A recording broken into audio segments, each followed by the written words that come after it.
In the depths of the Pine Barrens, where the shadows grow long and the silence is as thick as the forest itself, there lurks a creature of nightmares.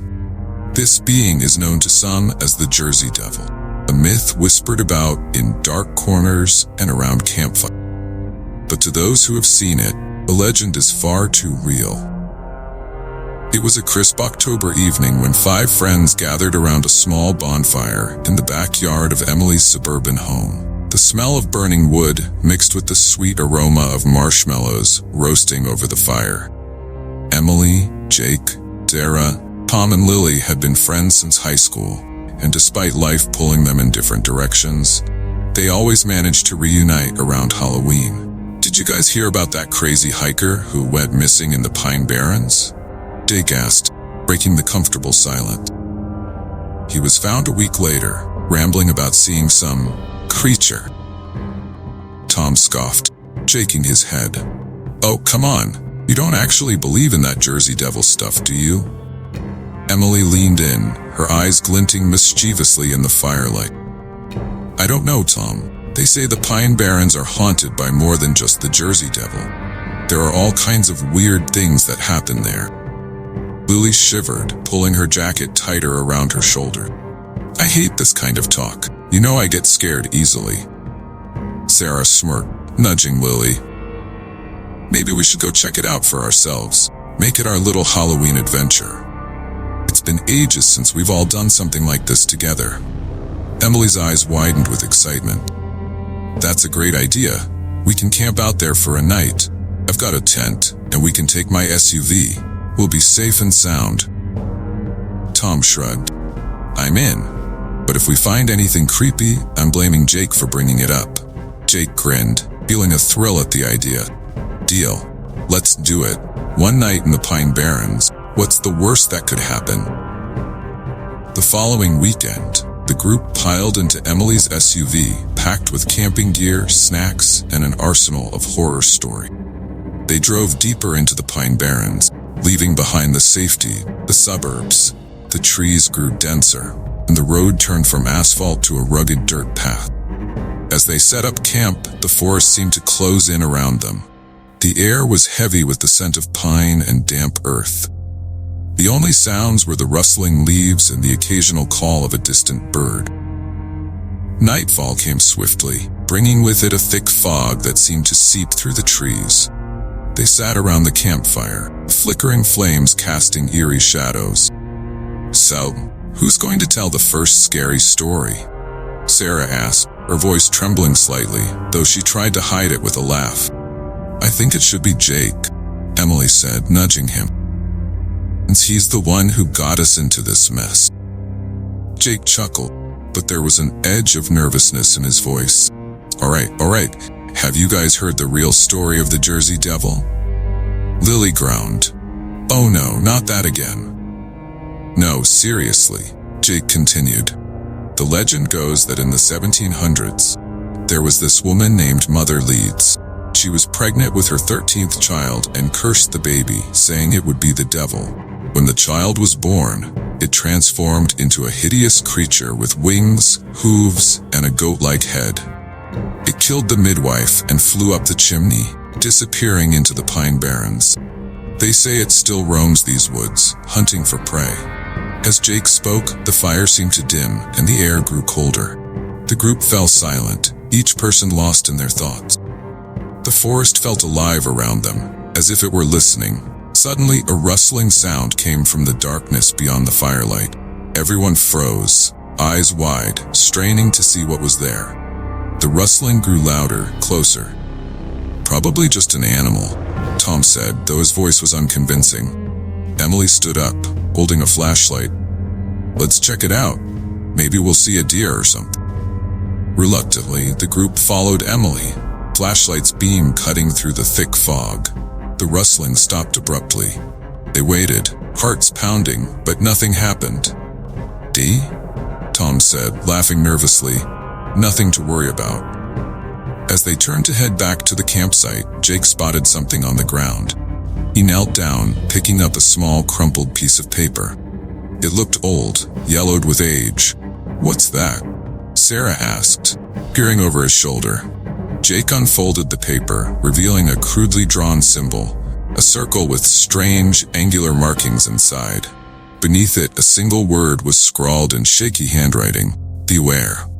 Chill ran down Jake's spine. "Guys, this is weird. I don't like this."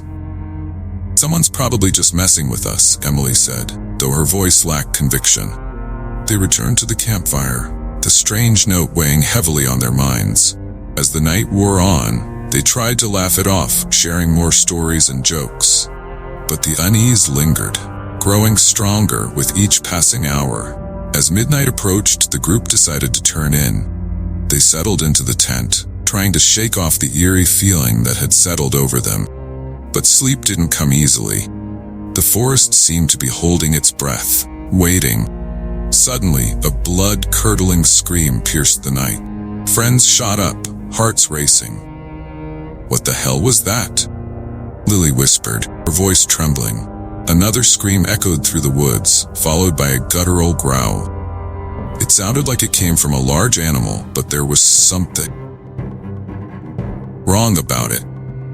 "We need to get out of here," Sarah said, her voice barely above a whisper. Before they could move, the tent shook violently, as if something massive had struck it. The fabric tore, and they could see a dark figure looming outside. Emily fumbled with the tent zipper, her hands shaking. The growling grew louder, more menacing. Finally, the zipper gave way, and they burst out of the tent, stumbling into the foggy night. Creature stood before them, partially obscured by the mist. It was tall, bunched with leathery wings and glowing red eyes. Its face was a twisted, nightmarish blend of animal and human features. For a moment, they were frozen in terror. Then, without a word, they turned and ran. The forest seemed to come alive with the sound of their footsteps, creatures' growls following close behind. They ran blindly through the woods, branches clawing at their faces and clothes. Fog thickened, making it nearly impossible to see. Creature's heavy breathing and the beating of its wings were right behind them. Suddenly, Tom tripped and fell, his cry of pain cutting through the night. Jake and Sarah stopped, turning back to help him. The others hesitated, torn between fear and loyalty. As they reached Tom, they saw the creature looming over him, its eyes glowing with a malevolent hunger. It let out a terrifying roar, raising a clawed hand to strike. Jake grabbed a fallen branch, swinging it at the creature with all his might. Creature snarled, swiping at Jake and sending him crashing into a tree. Sarah screamed, pulling Tom to his feet. "Run!" Jake shouted, struggling to stand. "Go!" The group sprinted through the trees, the creature's growls echoing behind them. They stumbled upon an old abandoned cabin, its windows shattered and door hanging ajar. Without thinking, they rushed inside, slamming the door shut. Inside the cabin, the air was thick with dust and decay. The wooden floor creaked under their weight, and the walls were lined with old rotting furniture. A broken mirror hung on the wall, reflecting their terrified faces. Lily collapsed on the floor, sobbing. "What is that thing? We're gonna die out here." "We need to stay calm," Emily said, though her voice was shaky. "There has to be a way out of this." Jake, nursing a bruised arm, looked around the cabin. "This place feels wrong." Sarah nodded, her eyes darting around the room. "It's like it's watching us." As they explored the cabin, they found strange symbols carved into the walls, similar to the one on the note. The symbols seemed to pulse with a faint, eerie glow. In the corner of the room, they discovered an old journal. Pages were yellowed and brittle, but the writing was still legible. It appeared to be the diary of a woman who had lived in the cabin years ago. The entries spoke of strange occurrences, unexplained noises, sightings of shadowy figures, and a growing sense of dread. The woman wrote about how the forest seemed to be alive, a living, breathing entity, dead on fear. But the last entry was the most chilling. It described a ritual to summon the Jersey Devil, a desperate attempt to control the creature. The ritual involved drawing a specific symbol and reciting an incantation. The woman believed that the creature could be bound to the symbol, trapping it. Emily's eyes widened as she read the entry aloud. Maybe we can use this to trap it. Jake shook his head. That's crazy. We don't even know if it'll work. Dara bit her lip, glancing at the door. Do we have a choice? That thing is out there, and it's not going to stop until it gets us. They decided to try the ritual, hoping it was their only chance of survival. They quickly gathered the necessary materials: charcoal from the fireplace, candles, and the journal for the incantation. As they drew the symbol on the floor, the air grew colder and the cabin seemed to darken. They lit the candles and stood around the symbol, holding hands. Emily took a deep breath, then began to recite the incantation from the journal. The words were strange, foreign, and seemed to vibrate in the air. As she spoke, the candles flickered, and a low hum filled the room. The ground beneath them started to tremble, and the walls creaked as if the cabin itself was reacting to the ritual. The group clung to each other, their fear palpable. Suddenly, the door burst open, and the creature stood in the doorway, its eyes blazing with fury. It let out a deafening roar, charging toward them. For a moment, it seemed as though the ritual had failed. The creature was upon them, its claws reaching out. But just as it was about to strike, it stopped, frozen in place. The symbol on the floor glowed brightly and the creature writhed in pain. It let out a guttural scream, form flickering like a distorted image. The cabin shook violently, and the air was filled with a blinding light. Then, just as suddenly as it began, it was over. The light faded, and the creature was gone. The symbol on the floor was charred, the candles snuffed out. The group stood in stunned silence, struggling to comprehend what had just happened. We did it, Emily whispered, tears of relief streaming down her face. Tom looked around the cabin, his voice shaky. Is it over? Are we safe? Jake nodded, though he still felt a lingering unease. I think so. We should get out of here. They quickly gathered their things and left the cabin, stepping out into the foggy night. The forest was eerily quiet, as if holding its breath. They made their way back to the campsite, their steps quick and anxious. As they reached the clearing, they were greeted by the sight of their destroyed campsite. The tent was shredded, their belongings scattered. Fire had long since died out, leaving only cold ashes. We need to get back to the car, Dara said, voice tinged with urgency. We need to get out of these woods. They hurried to the SUV, climbing inside and locking the doors. Emily started the engine, and they sped down the dirt road, desperate to leave the Pine Barrens behind.